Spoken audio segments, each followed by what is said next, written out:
Well, during our first hour, I argued that God and the evil in the world are logically compatible.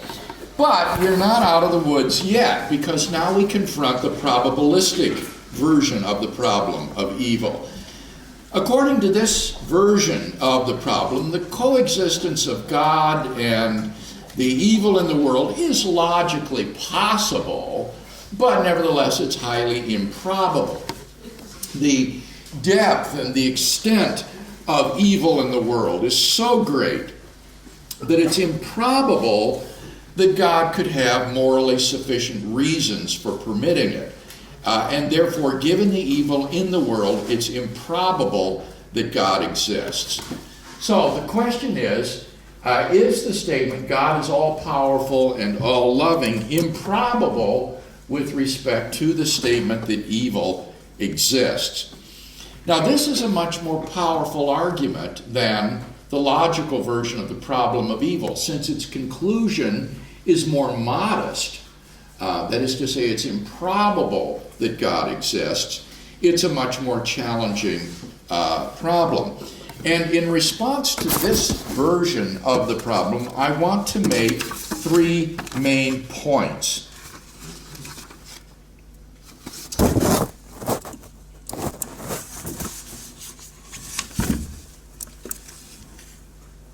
Oh, that's not the slide I wanted. Sorry, let me see if I can go back. Oops. Okay, now I've got it messed up. I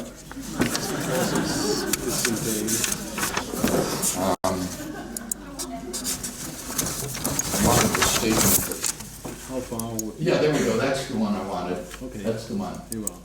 Here are the three main points that I want to make, but we'll develop each one. First is that we're not in a good position to say that it's improbable, that God lacks morally sufficient reasons for permitting the suffering and evil in the world. As finite persons, we are limited in time and space, as well as in insight and intelligence. But the transcendent and sovereign God sees the end of history from its beginning and providentially orders history so that his purposes are ultimately achieved through human free decisions.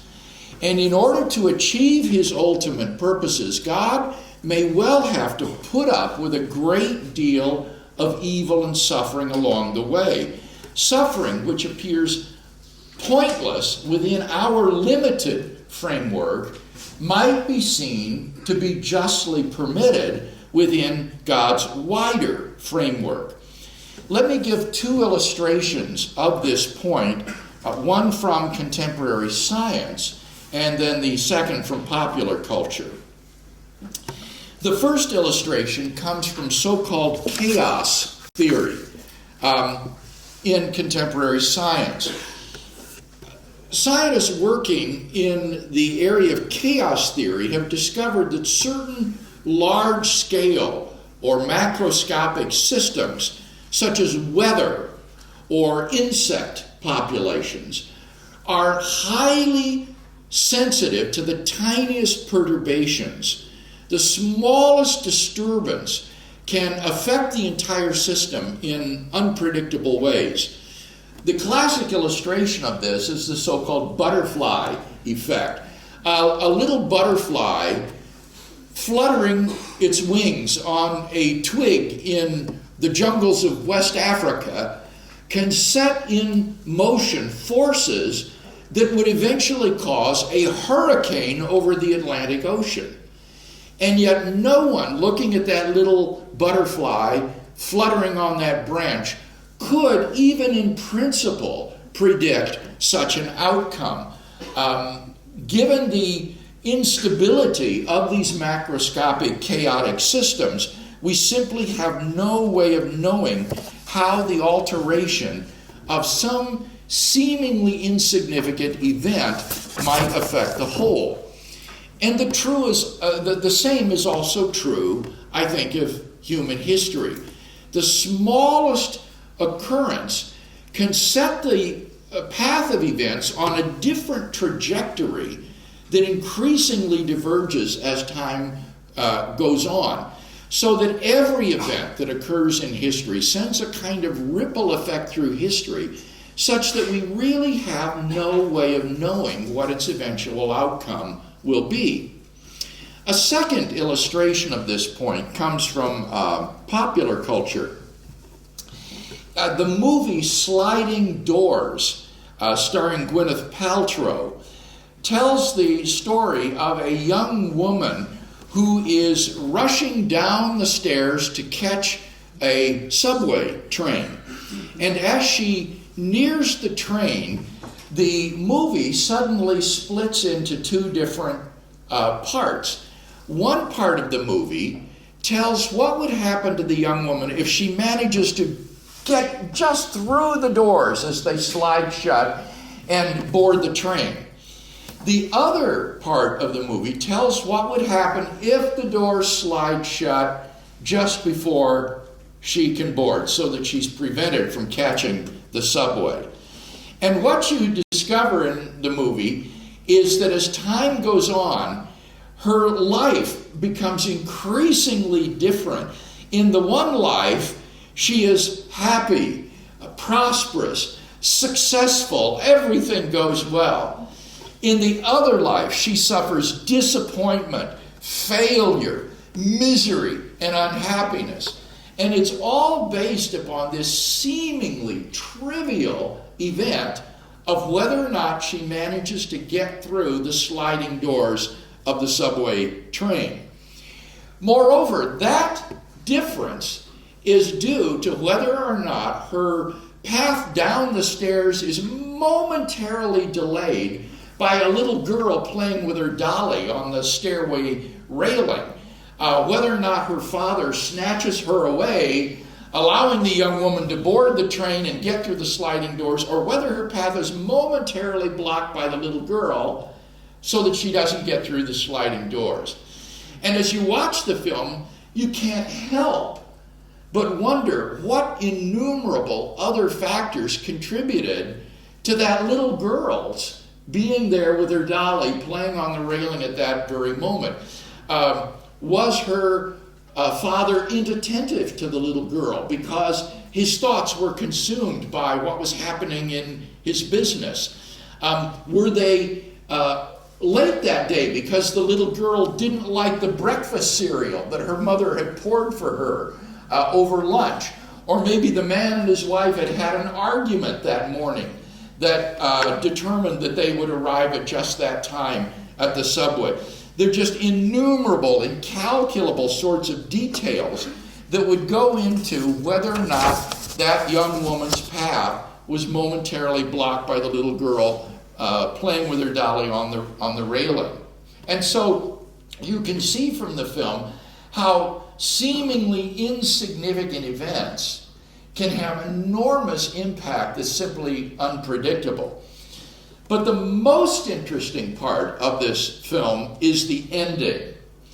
In the happy, successful life, all of a sudden, the young woman is killed in an accident, and her life ends. In the miserable, unhappy life, it turns out that suddenly things begin to turn around and go better. And it turns out that the miserable, unhappy life is really the good life after all. Now, obviously, my point is not that everything works out for the best in this life. No, my point is much, much more modest than that. It's simply this: given the dizzying complexity of life, we are simply in no position to judge with any sort of confidence that God has no good reason for permitting some incident of suffering to afflict our lives.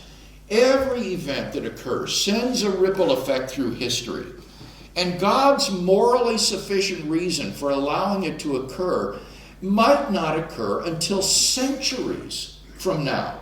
Maybe in another country. Only an all-knowing God could grasp the complexities involved in directing a world of free creatures toward his ultimate envisioned goals.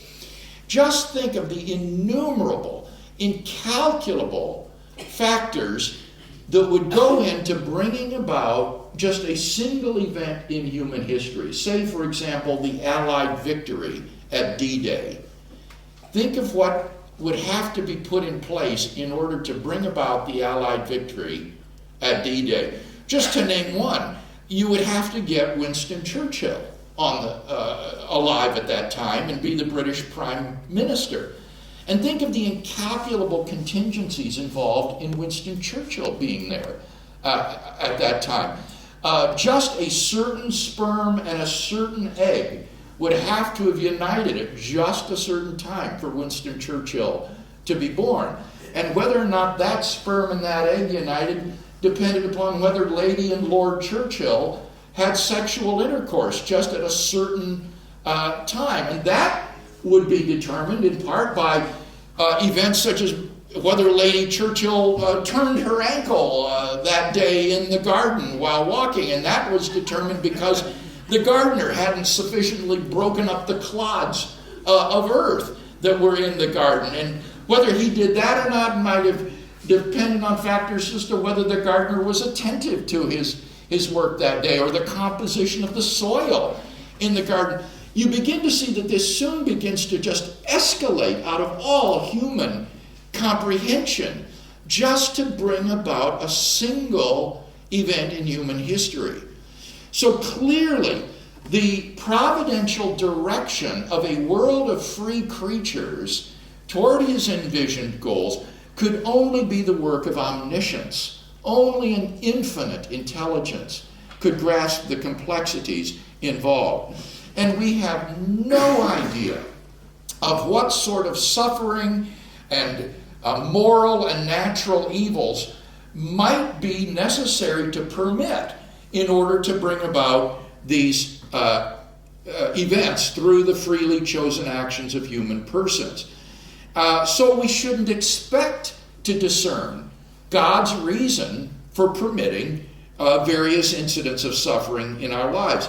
When you think about this, really, it's hardly surprising that much of the suffering and the evil in the world would appear pointless or unnecessary to us. We are simply not in a position to see what the reasons might be for why suffering and evil is allowed to enter our lives. We are just overwhelmed by this sort of complexity. Now, this is not to appeal to mystery. I want to emphasize that. This is not just to say God works in mysterious ways, his wonders to perform.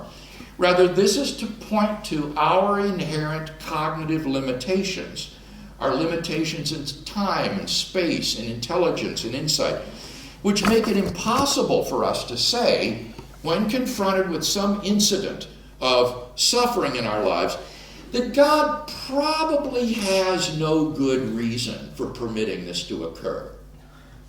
Such probability judgments are simply beyond our grasp. And non-theists recognize this in other contexts. For example, one of the decisive objections to utilitarian ethical theory, this is the theory of ethics, which says that we should always perform that action which will bring about the greatest happiness for the greatest number of people. Always perform that action which will bring about the greatest happiness for the greatest number of the people. One of the decisive objections to utilitarianism is that we have no idea of the ultimate outcome of our actions. We have no idea what would bring about ultimately the greatest happiness of the greatest number of people. Something that appears to us as a short-term good might prove to be disastrous in the long run. And something that looks horrible in the short term might turn out to be a great boon to humanity. And therefore, we simply don't have a clue as to how to carry out the injunction of bringing about the greatest happiness to the greatest number of people.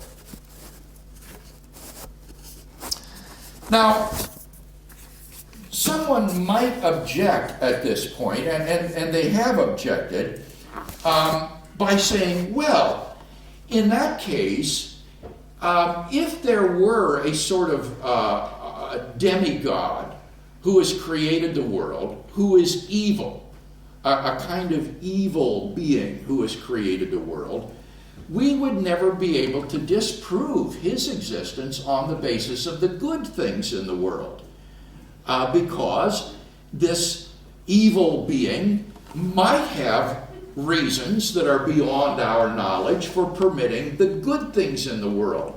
So that love and happiness and generosity, these all might be permitted by this evil being because he knows in the long run it will ultimately result in the greatest misery for human beings. And so if we can't infer from the evil in the world that a good God exists, we could not infer from the good in the world that some evil being does not exist. And my response to this is to say, well, that's right. The two cases are just on a par. Given the complexity of life, it is correct that you cannot judge whether or not the creator of the world is good or bad by doing a sort of inductive survey of the goods and the evils in the world. It is the same for the evil being as it is for a good God. From the goods in the world, you could not infer that therefore the creator of the world is not some evil being. From the evils in the world, you cannot infer that that God is not a good God. They are on a par.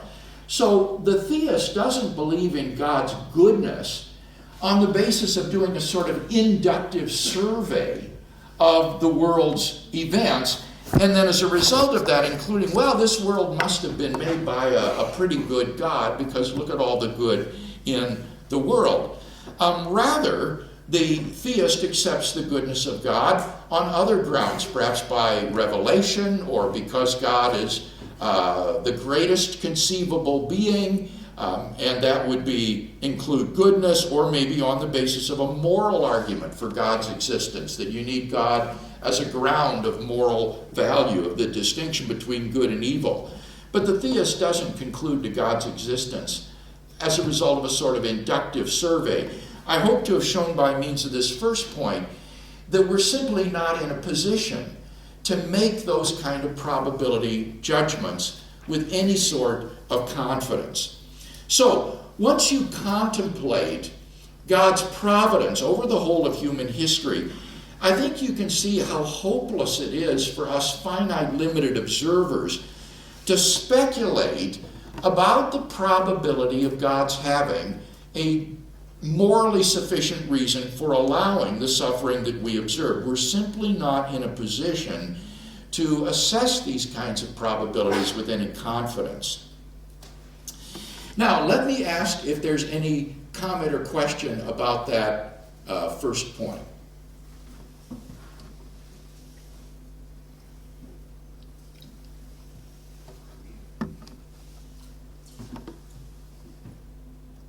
No? All right, well, then the first point is that we're not in a position to say that it's improbable that God lacks good reasons for the suffering in the world. This simply exceeds our competence in making probability judgments. The second point I'd like to make is that relative to the full scope of the evidence, God's existence is probable. It's important to understand that probabilities are always relative to background information. You always think of something as probable with respect to something else, or probability given something else. Probabilities are relative to what background information you consider. For example, suppose we're given the information that Peter is a student at the University of Aalborg, and that 90% of the students at the University of Aalborg ski. Well, now, relative to that background information, it would be highly probable that Peter is a skier. But now suppose we're given some additional information.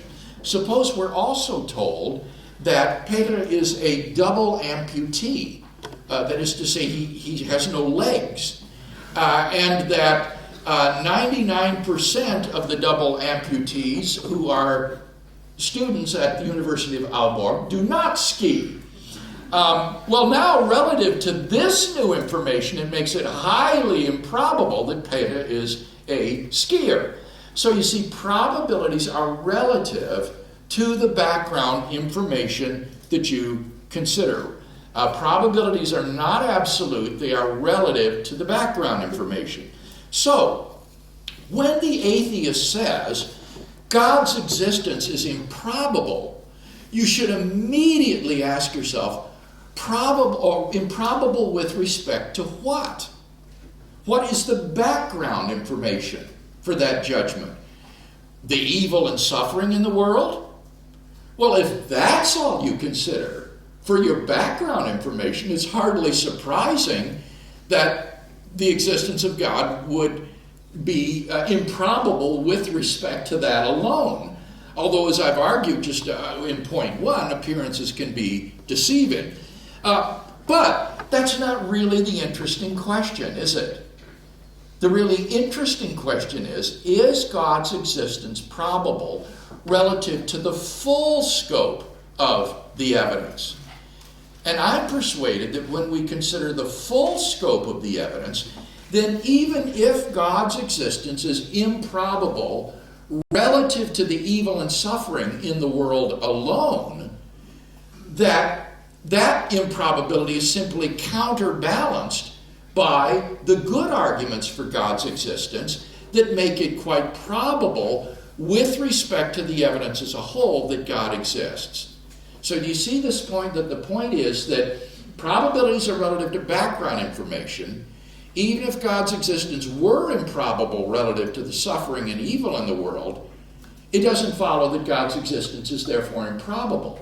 Because relative to the full evidence, it may well be that God's existence is quite probable. So, I'm persuaded when you consider the full evidence, God's existence is very probable. And part of the difficulty of those who discuss the problem of evil in contemporary philosophy and religion is that many of them don't have a very robust natural theology. Natural theology is that area of theology that develops arguments for the existence of God, independent of divine revelation. And many of these philosophers don't have a very robust or strong natural theology. And so for them, there isn't any evidence on the other side of the scale to counterbalance the improbability that evil would seem to throw on God's existence. But for those of us who think that there is good evidence for God's existence, the situation looks very different. So let me mention today several pieces of evidence or arguments that I think make it quite probable that God exists. And to do that, let me get my other set of notes over here.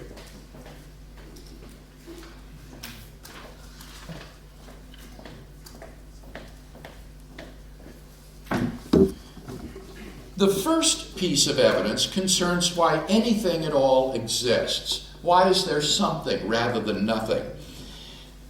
This is the deepest question of philosophy. Gottfried Wilhelm Leibniz said this is the first question which should rightly be asked. Why is there something rather than nothing? And this is one that even thoughtful naturalists cannot avoid. Derek Parfit, for example, has said no question is more sublime than why there is a universe, why there is anything rather than nothing. So, premise one of this argument might go like this. Everything that exists has an explanation of its existence, either in the necessity of its own nature or in an external cause. Everything that exists has an explanation of its existence, either in its own nature or in an external cause. Now, it seems to me that this principle is quite plausible, at least more so than it's contradictory. Imagine that you were walking through the woods and you came across a translucent ball lying upon the forest floor. You would naturally wonder why the ball came to be there. If your hiking buddy said to you, "Oh, forget about it, it just exists inexplicably," you wouldn't accept that. You would think either he was just joking or that he wanted you to keep moving. But there would surely be some explanation for why the ball exists there. And notice that merely increasing the size of the ball would do nothing to provide an explanation of its existence or remove the need for an explanation. If the ball were the size of an automobile, the same question would arise. If it were the size of a house, same problem. If it were the size of a planet, same problem. If it were the size of a galaxy, the same problem. If it were the size of the entire universe, same problem. So, according to this first principle, then, everything that exists is either one of two types. The first type would be something that exists necessarily by a necessity of its own nature. What would be examples of this? Well, many mathematicians think that numbers, sets, and other mathematical objects exist in this way. If these sorts of entities do exist, they don't exist contingently. They exist by a necessity of their own nature, without any cause of their being. The other type of thing would be anything that has an external cause of its existence that explains why it exists. Examples? Well, mountains, people, planets, galaxies. These things have causes outside of themselves that explain why they exist. So, the first premise then in this argument would be that everything that exists has an explanation of its existence, either in the necessity of its own nature, or else in an external cause. Now, it's obvious that premise 2, the universe exists. So that would be the second premise in the argument. The universe exists. And it would therefore follow logically that the universe has an explanation of its existence. Now, what sort of explanation could the universe have?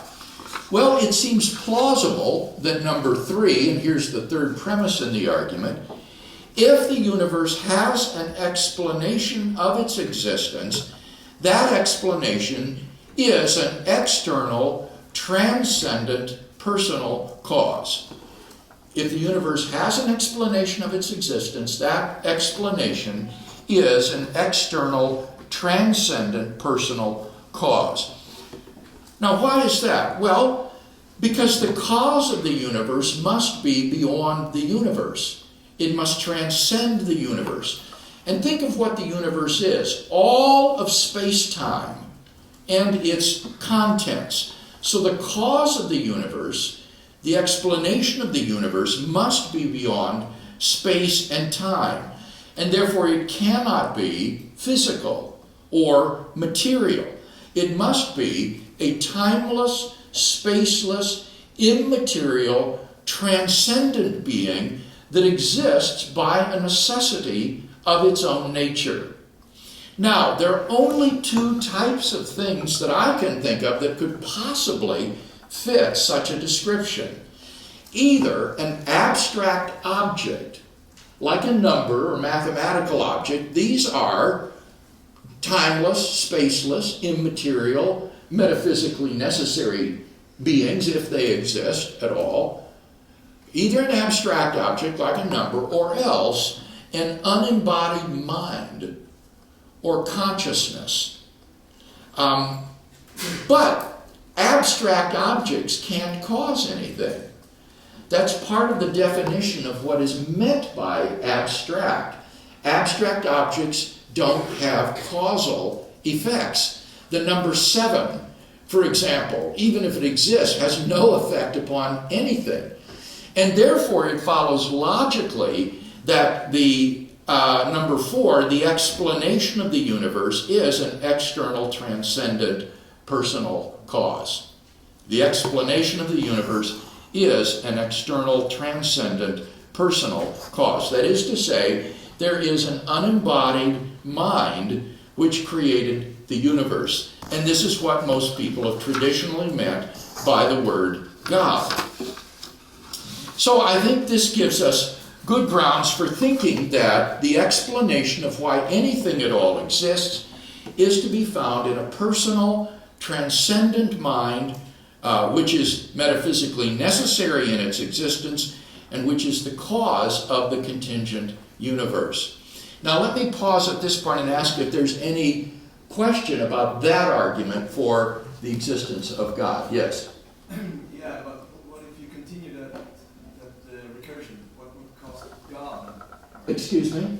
What if you continue, you have some causal recursion going on there? Right. Well, If you continue that to God. you have to get to a metaphysically necessary being. And that's why I said this would be, remember, there are two types of things. Either it has a cause that explains why it exists, or you have a metaphysically necessary being. And if the universe includes everything that is in space and time, all matter and energy, then I think you're led to some sort of a being beyond the universe which has to exist by a necessity of its own nature. Otherwise, you haven't got an explanation of ultimately why there is something rather than nothing. So you ultimately have to get to a metaphysically necessary being in order to explain why there is something rather than nothing. And that stops the recursion or any regress. Any other question? Yes? How do we reach to personal? How what? I mean, how do we come to know that it's a personal being? That it's possible? Personal. Oh, personal. That was the argument that I gave, that there are only two candidates that I can think of that would fit the description of being spaceless, timeless, immaterial, and metaphysically necessary. As I thought about this, I guess I was working on the problem of abstract objects. And it occurred to me, gee, that sounds like an abstract object. Like the number 7, timeless, spaceless, immaterial, metaphysically necessary. But then it struck me so forcibly, but they don't stand in causal relations.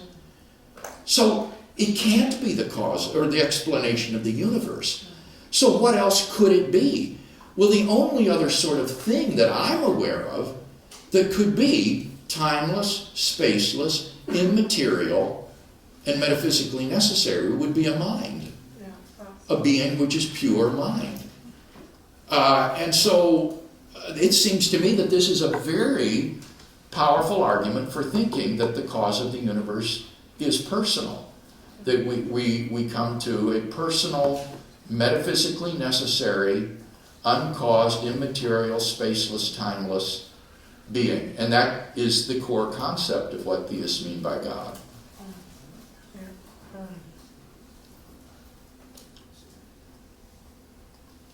Yes? I'm just wondering, can you have cause and effect outside of time? So how can God cause the universe to exist if he's timeless? Yeah, well, I suppose one could raise this as a sort of objection. And I think what that would cause you to do would be to question whether or not this type of causation is impossible. We'd need to see some argument, because we've given an argument for the existence of such a being. And so I would have to see some argument to show that you couldn't have a causal relation like this. Now, my own view is, and this is developed at great length in my work on philosophy of time, is that given the nature of time, the cause of the universe is in fact simultaneous with the creation of the universe. I think that God existing sans creation, if I can find my piece of chalk here again, which has disappeared once more. Oh, there it is, okay, yeah. God existing sans creation, or that is to say without the universe, would be timeless as well as spaceless. But at the moment of creation, it seems to me that the moment of creation is simultaneous with God's creating the universe. And so this would be a case of simultaneous causation, which I think is quite possible. That is to say, the cause and effect occur at the same time. So I would see God as being timeless sans creation, but temporal from the moment of creation on. So God's temporality would be a contingent property of God. And so it seems to me that that's a coherent view and would solve any problem that one might think there is in the idea of causation between a timeless being and a temporal world. Yes? Well, now back to heaven. You said heaven is a part, could be thought as a part of this world. That would Yes. mean time would go on. Yes. Also in heaven. Yes. And that is the Christian view. The Christian view is a hope in resurrection of the body. And clearly, the resurrection body is a dynamic, active entity, not something that is frozen into immobility like a mannequin in a store window or an ice statue. So the very notion of a resurrection body is a temporal idea. So that's why Christians believe that time will go on forever. And the scripture says the promise of God is that he has given his only begotten Son, that whoever believes in him should not perish, but have everlasting life. Life that will go on and on forever. So, and we, in this thinking, we would not go into the sphere of God because No. he's out of this our sphere. Well, I do think, as I said, that with creation God is in time, but there's no basis for thinking that we would become timeless beings. That's a very Platonic idea, that the soul somehow escapes from the prison house of the body and goes into some timeless unity with the one or something of that sort. The Jewish hope for immortal life was a physical resurrection of the body. And Christianity inherits that same Jewish hope, which is everlasting life, dynamic, ongoing, corporeal existence. It's very different from the Greek idea of immortality. But any question about this argument, again, for the existence of a metaphysically necessary personal ground of why anything exists rather than nothing. Remember, we're trying to explain why does anything at all exist?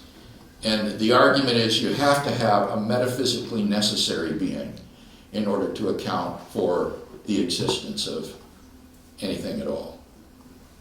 Yes, there's a question up there. Begging the question. Now, what we need to ask ourselves, what does begging the question mean? Technically, an argument doesn't beg the question. A person begs the question. And how do you do that? Well, you beg the question if your only reason for believing a premise is that you already believe the conclusion. So let me give you an example of a question begging argument. Here would be an example of a question begging argument. One, either God exists or the moon is made of green cheese.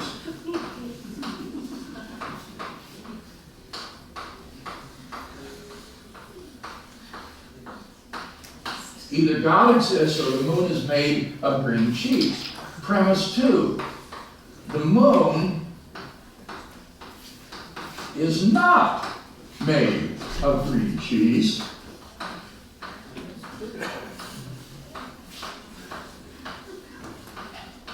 And from that it follows 3, therefore God exists. Now, this is a sound argument for the existence of God. Both of the premises are true.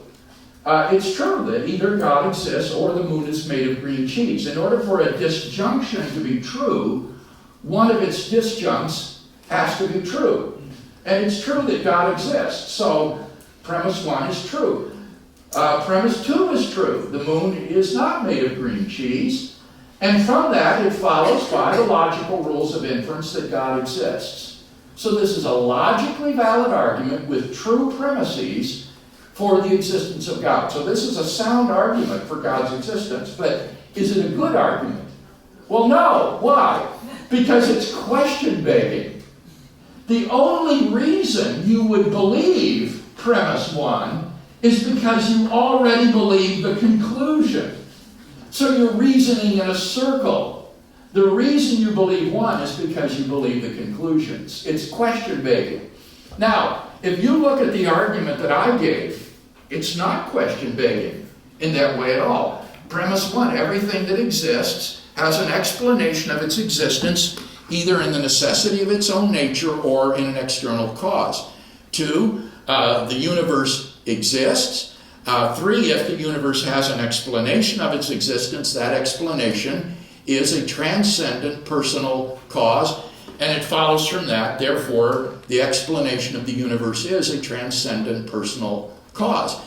And I gave independent reasons for each of those premises that had nothing to do with the conclusion.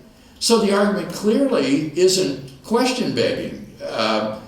If you want to reject the premises, you have to reject the reasons that are given for those premises. You can't simply say, well, it begs the question, because I didn't assume the truth of the premises on the basis of the conclusion.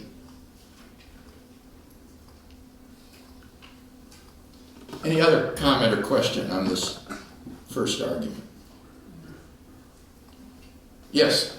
If I play an ethics and says the only known mind, boded mind, how do we go to? Yes, I've heard a lot of people respond to this argument in this way. They say the only minds that we know of are embodied, like our minds, and that therefore there isn't any mind beyond the universe. Well, that is what's question-begging. That assumes that atheism is true. That just is to say that there is no such thing as God.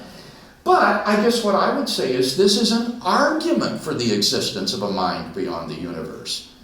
So you can't just say, because we're familiar with ourselves as embodied minds, that there is no such person beyond the universe.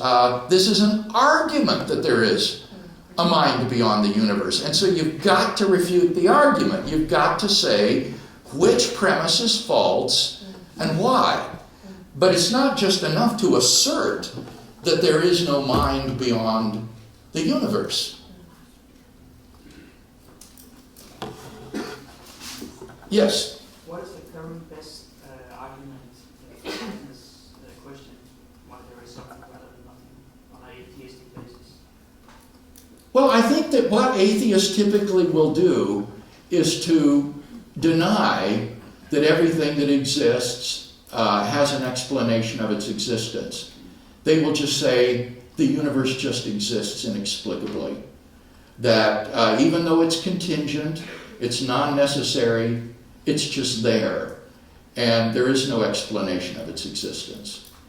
And it seems to me that denial of premise 1 is very implausible. That premise 1 is an intuitively plausible principle, and to say that the universe is contingent and just exists is highly implausible position. But that's basically what the atheist will say.